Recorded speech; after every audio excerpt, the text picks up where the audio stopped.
worst line of the debate is not really a line from Rubio, except for what he said in the past. Here's what I mean. When you ran for Senate in 2010, you made clear that you opposed legalization and citizenship for illegal immigrants. You promised repeatedly that you would oppose it as a U.S. Senator as well. Here are just a few examples. Watch. Never support, never have, and never will support any effort to grant blanket legalization amnesty to folks who have entered or stayed in this country illegally.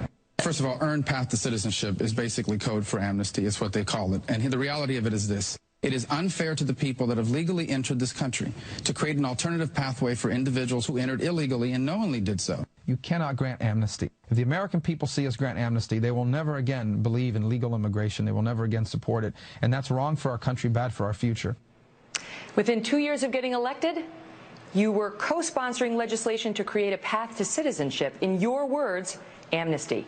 Haven't you already proven that you cannot be trusted on this issue? No, because if you look at the quote, and it's very specific, and it says blanket amnesty. I do not support blanket But you went amnesty. on I do not support amnesty. You said more than that, sir. No, I said I do not support blanket legalization. You said earned path to citizenship is basically code for amnesty. You supported earned path to citizenship. It absolutely has been. And at the time and the context of that was in 2009 and 2010, where the last effort for legalization was an effort done in the Senate.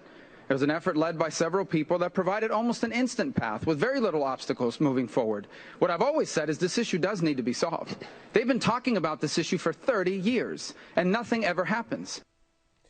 Okay, I thought he got demolished there, but Ben read us analysis by Frank Luntz's focus group of 27 Republicans. 27 Republicans. 23 of them thought Marco Rubio won the debate. And as I was watching that, and what I thought was the worst line in this debate, meaning the worst exchange for Rubio, and the defining moment of why he had lost, but yet the Republican focus group says he won, I thought, oh, maybe any time the media, no matter who they are, asks a challenging question of a Republican. That's right. That's right. Other Republicans go, wait, don't do that. That's not fair. Yeah. When you challenge us with facts, we all hate it. Because none of us have facts. Well, so they rally to his defense. I think I should probably cut in here because I was the one who saw through what fooled all of you. So I don't really have much to say, though. No, I do think that was a bad response.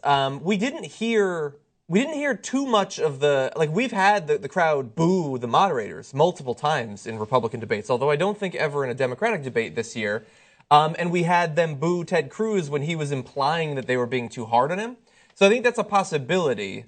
But it wasn't shown as clearly as we've had instances of in the past. I think that was a loser for him.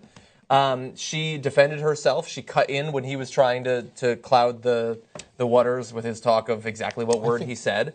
But I don't think that was his weakest exchange. I think Cenk is just right here. I mean, that we've reached a point where, that's why sort of our, condemnation of mainstream media questions in many of these debates are largely irrelevant. I think Democrats probably feel it sometimes too, is when I think that for every considerably tough question that you perceive Chris Cuomo was asking of Bernie Sanders, I don't think Bernie Sanders is hurt by that in any way. It may reflect something, but I think it gives these people an opportunity. And on the Republican side, the distrust is so extreme. It's been drilled into them for 35 years now. These people are liars. They have information that we don't want you to have.